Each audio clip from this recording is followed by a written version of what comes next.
এত প্রোটেকশন সংখ্যালঘুরা পৃথিবীর অন্য কোনো দেশে পান কিনা আমার সন্দেহ আছে, যেখানে মন্দিরগুলোকে মাদ্রাসার ছাত্ররা প্রোটেকশন দেয়। এটা একটা উদাহরণ।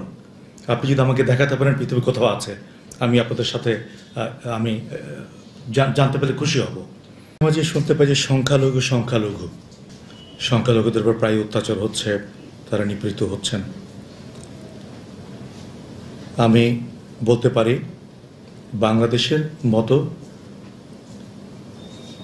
এত প্রোটেকশন সংখ্যালঘুরা পৃথিবীর অন্য কোনো দেশে পান কিনা আমার সন্দেহ আছে, যেখানে মন্দিরগুলোকে মাদ্রাসার ছাত্ররা প্রোটেকশন দেয়। এটা একটা উদাহরণ। আপনি যদি আমাকে দেখাতে পারেন পৃথিবীর কোথাও আছে, আমি আপনাদের সাথে আমি জানতে পেরে খুশি হব। ছাত্ররা অনেক ভালো কাজ করেছে। তারা রাস্তায় নেমেছিল, ট্রাফিক কন্ট্রোল করেছিল, তারা বাজার মনিটর করেছিল, তারা মানুষের গাড়ি পরীক্ষা করেছিল, অনেক ভালো কাজ করেছে।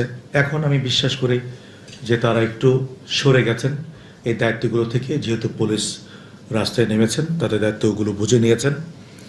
আমি অনুরোধ করব আমার ছাত্র ভাইগুলোকে, আমার ছাত্র সন্তানগুলোকে, তাদেরকে পড়াশোনায় ফেরত আসতে হবে। একটা জাতির উন্নয়নের মূল কাঠি হচ্ছে এডুকেশন। আমরা যত বেশি এডুকেশন থেকে দূরে সরে যাব, তত বেশি আমরা নিষ্পেষিত হব, তত বেশি আমরা পিছিয়ে যাব। কোনো জাতি পৃথিবীতে শিক্ষা ছাড়া উন্নতি করতে পারেনি।